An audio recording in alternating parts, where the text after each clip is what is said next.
Hey guys, welcome to this week's podcast episode. And today's talk is all about creation, creativity.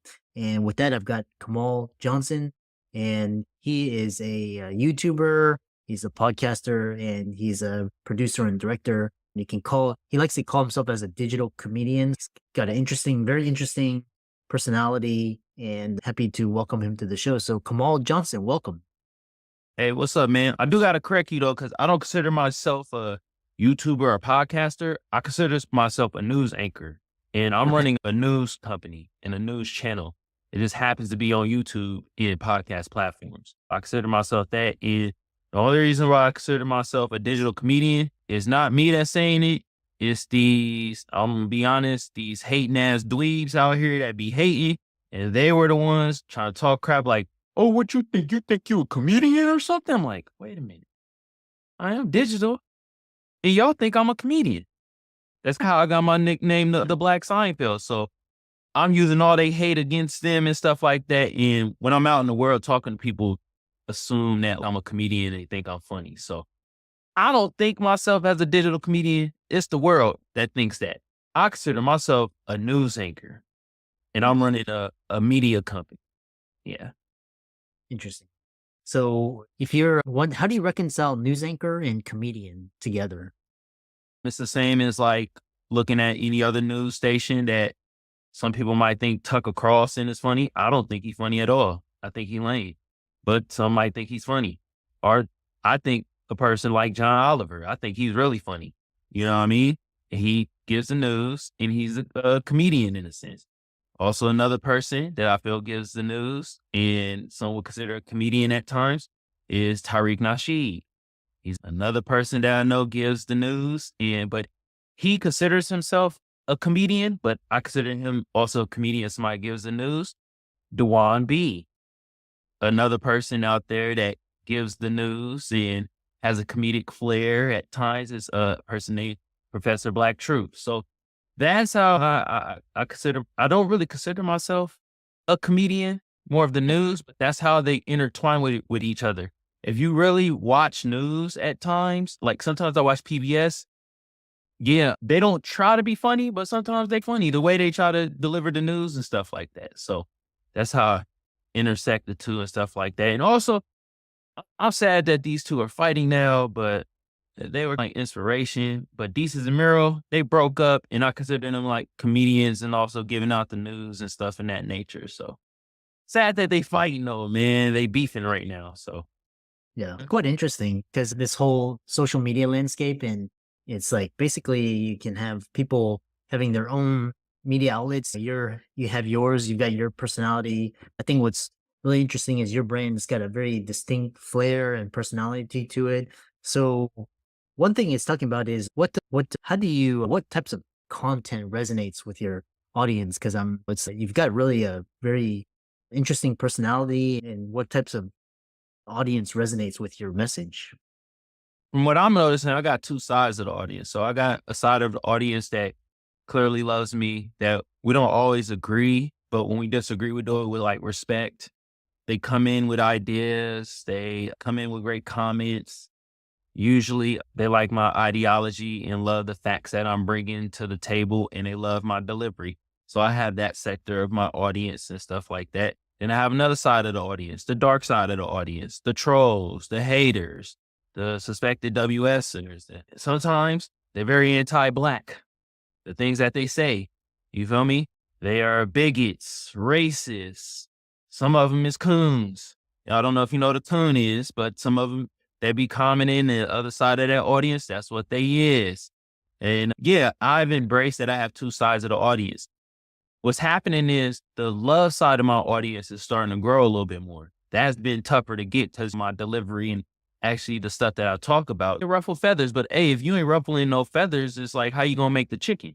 And then the hate side of my audience always been there, no matter what I've been doing. Before I did newsworthy content, I did music video reviews. Had a bunch of haters on there talking crap. So I always done had the hate side of the audience down packed. It's just the love side needed more, and it's starting to become more present. So Uh-huh. that's how my audience is constructed. So Yeah. love my love side of the audience. The other side of the audience, F them. Hmm. They could go. This PC, right? No cursing on here, right? And Okay, just making sure. I said, like I said, we can like YouTube and Instagram. It's you can put your personality there for your audience, and there's something for everybody. And what's Mhm. interesting is what is you mentioned a term. I'm just curious. What is coons? What is that?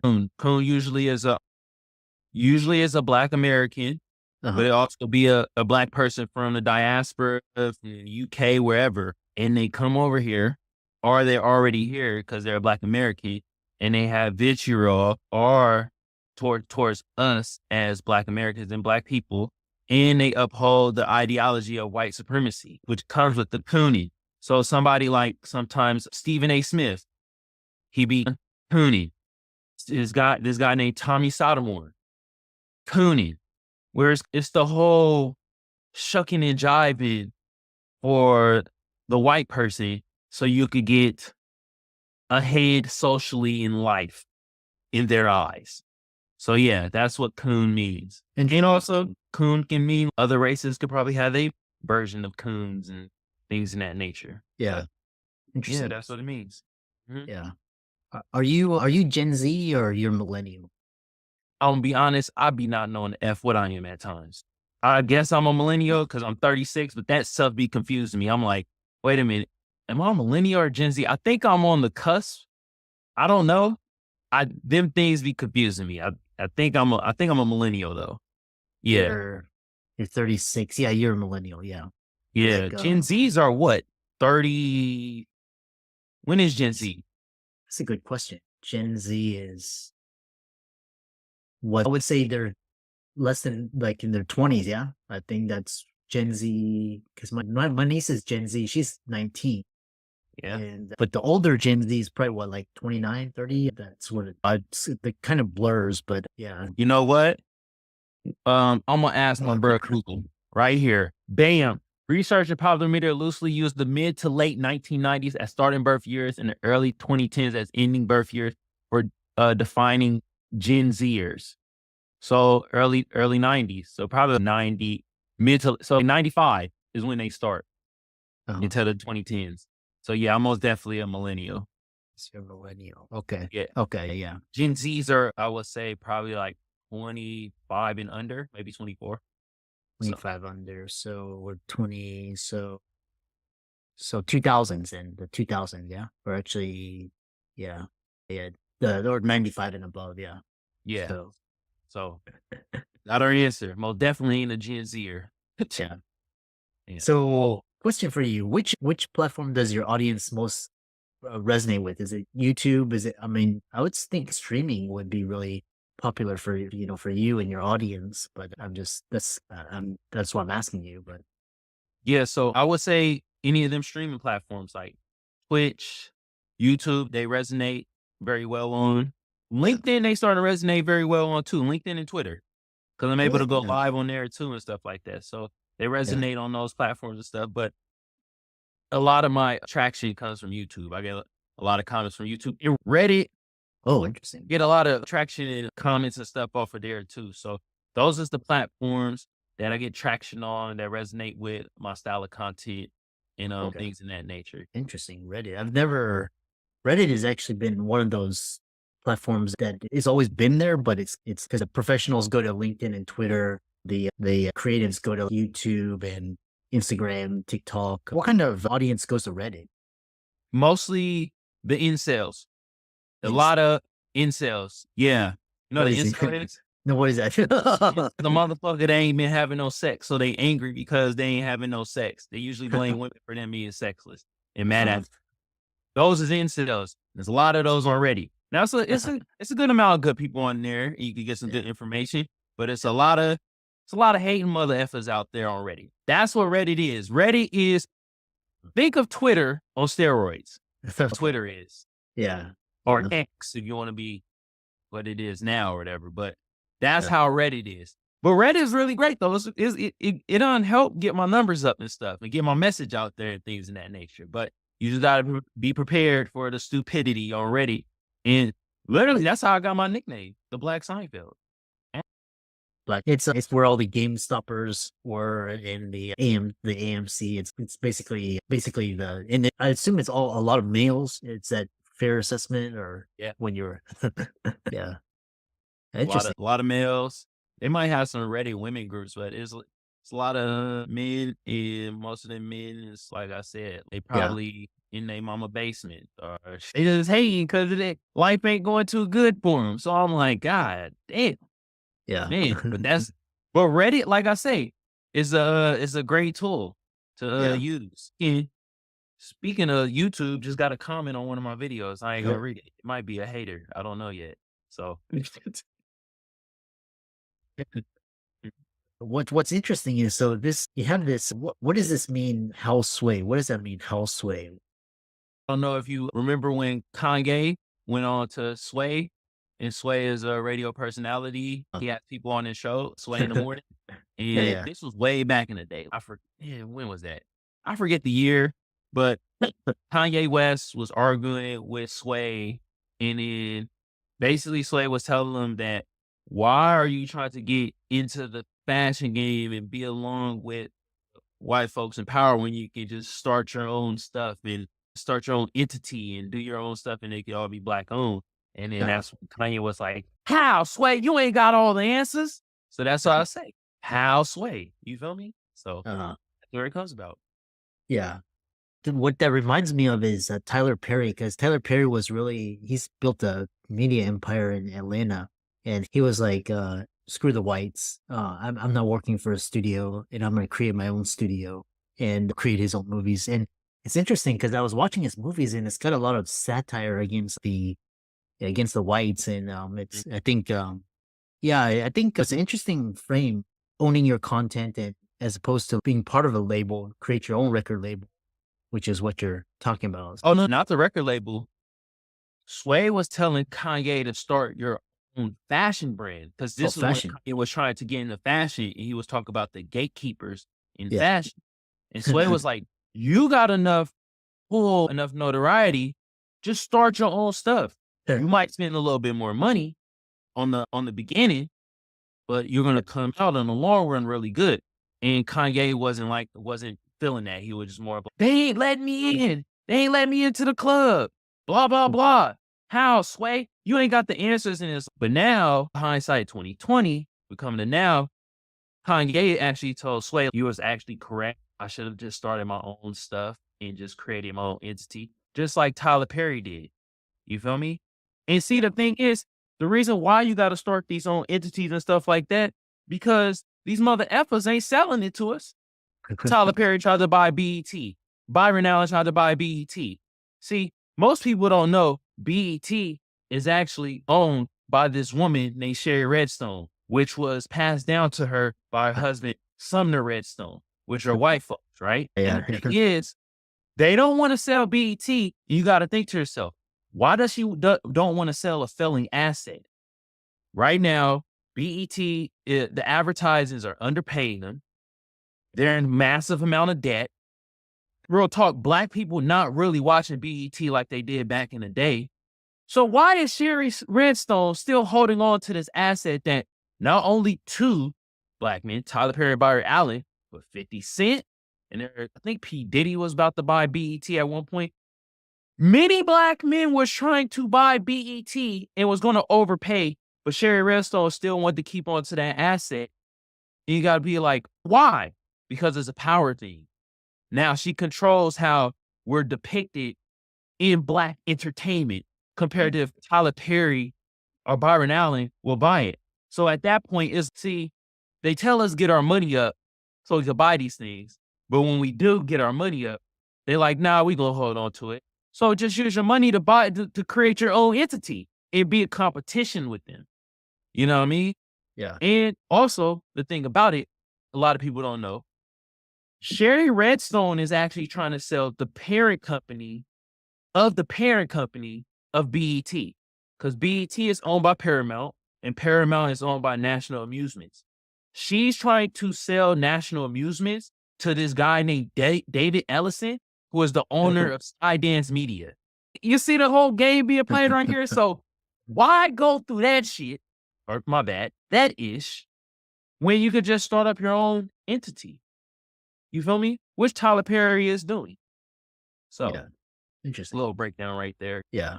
The other thing that's really interesting is, and the same thing with Oprah, because Oprah, when she first started out, I think she was an anchor, and then they said she was too emotional. And then basically she went and started her own Oprah.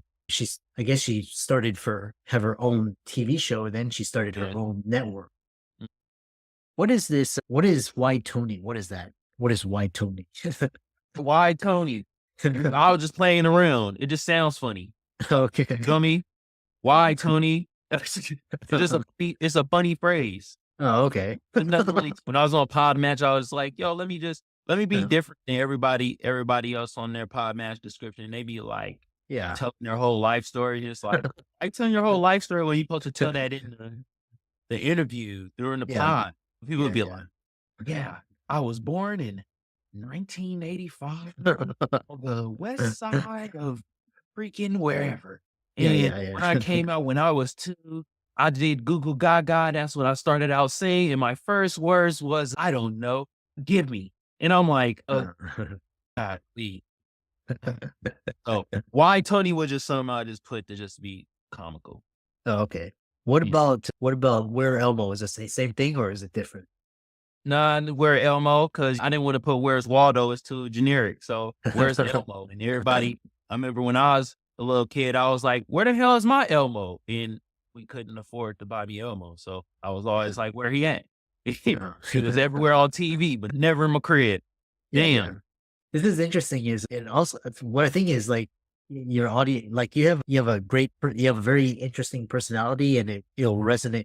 And if you get on YouTube, that's what I really love learning from different individuals. And what do you mean by was Annie really okay? What is that?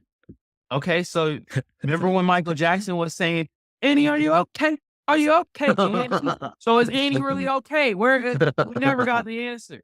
Shout out to Michael Jackson. R.I.P. to Michael Jackson. And since we're on this topic, he would never sell his catalog to Sony.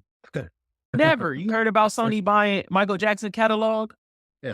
All I know about Michael Jackson is that he makes more money now that now that he's passed on than he did in his entire lifetime. He makes more like posthumous than he is like when he was living. So it's incredible. So Yeah, his estate does, you feel me? And it's every artist like that, man. After Right. they died, the shit just skyrocket. But like I said, he would never sell this catalog to Sony, man. He was Yeah, beefing yeah. with it. So, Yeah. yeah. What is harder to lift, a pound of feathers or a pound of gold? Shoot me. A pound of gold, a pound of gold is heavier. So I'm just curious what that means. Are you sure? Because a pound of feathers seems like the same as a pound of gold. Well, oh, it's the same weight. I see what you. Yeah, yeah. That's cool. Yeah. Makes you think. Yeah, it's actually, yeah, you're right. It's which falls faster if you do like a feather or if you drop them from a building, which would, but they have they're changing speed at the same rate. One may fall faster just because it's heavier, but the rate is still the same. Yeah, that's actually, like I said, you have a lot of interesting twists. How can people follow you and hear? I think your content is really funny, and I'm sure YouTube and Twitter and all those. Yeah. Well, so Yeah. people can follow me on all the socials. You feel me? TikTok, Twitter, Facebook, Yeah. YouTube, all podcast platforms, Apple, Spotify, whatever you want to call it, wherever. Hell, you can type it into Google also. All you got to do is type in Kamal Johnson Network. And how you spell Kamal is Kamal. I know some of y'all want to put a C, and that's Camel. All right.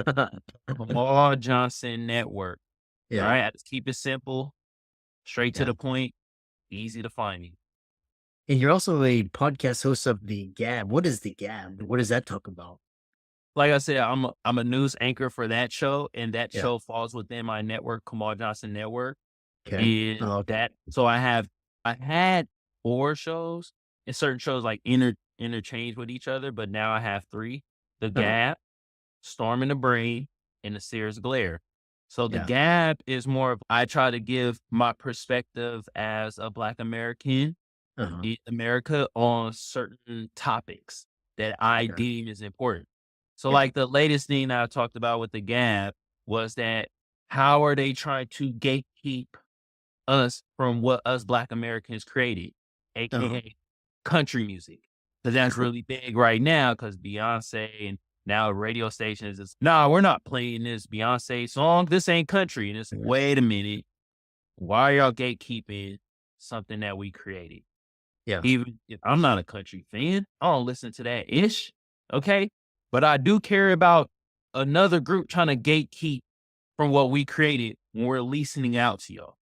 Yeah. So the Gab focuses on more topics like that and things of Uh-huh. that nature. Sometimes I might come with something that's off the wall that might not be anything in that's popular or nothing like that. But it's Yeah. more just my perspective as a Black American on the topic at hand.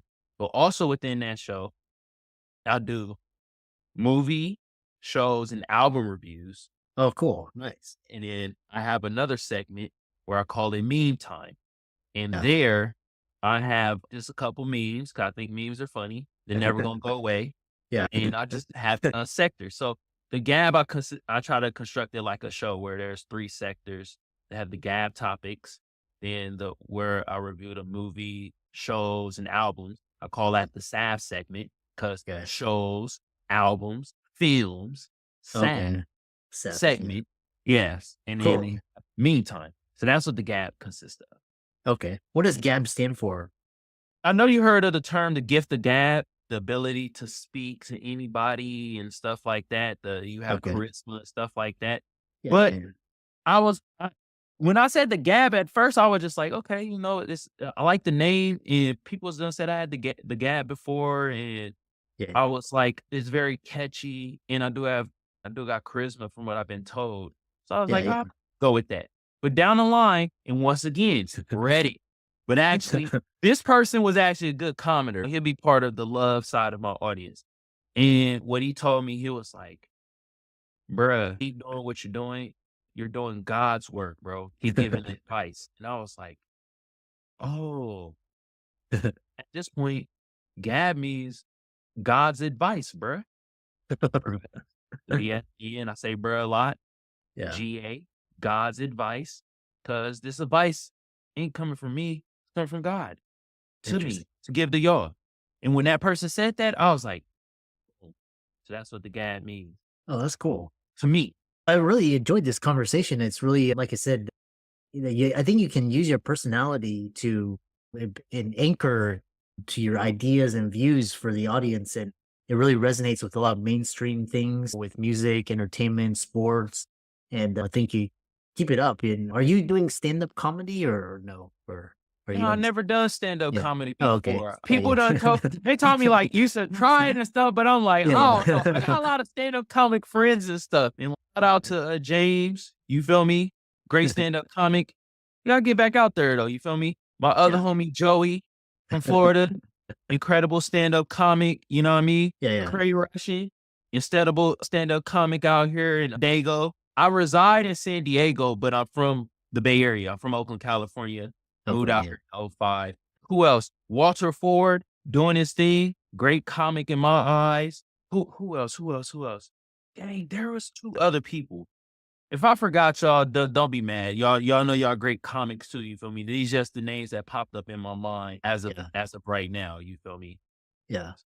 And I really love how, like, for example, the R&B and the hip hop culture really, these innovators, and you have white kids, wearing shoes and, doing all this, which is, bigger than, a lot of white brand labels, which is really this R&B and rap and hip hop, all these musical genres are much bigger. Kudos. I love this. I love the creativity in this space and really owning it and using your experiences and your upbringing to create culture and through music, entertainment, movies, sports, all of that. Yeah. Excellent. Oh, I will say this. Let me talk to the white kids out there that is with hip hop and stuff like that.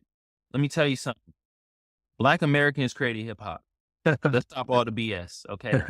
Now that people contributed to it, but I'm tired of the notion where it seems like that we haven't created nothing. And I'm noticing that a group comes in, embraces our stuff, loves it, And then after a while, we're not paying attention. They'd be like, yeah, we created this. And they'd be like, hold on. We glad that y'all embrace it and we're leasing out the culture to y'all. But God damn it, stop saying y'all created it. No, contribution don't mean creation. So I just had to tell that to the little white kids out there.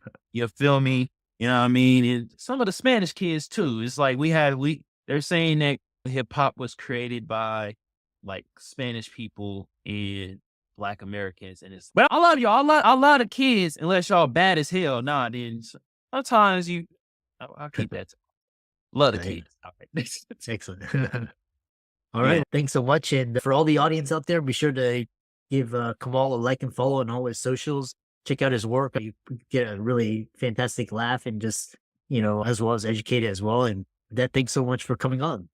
I appreciate you. Thank you, man. Appreciate it.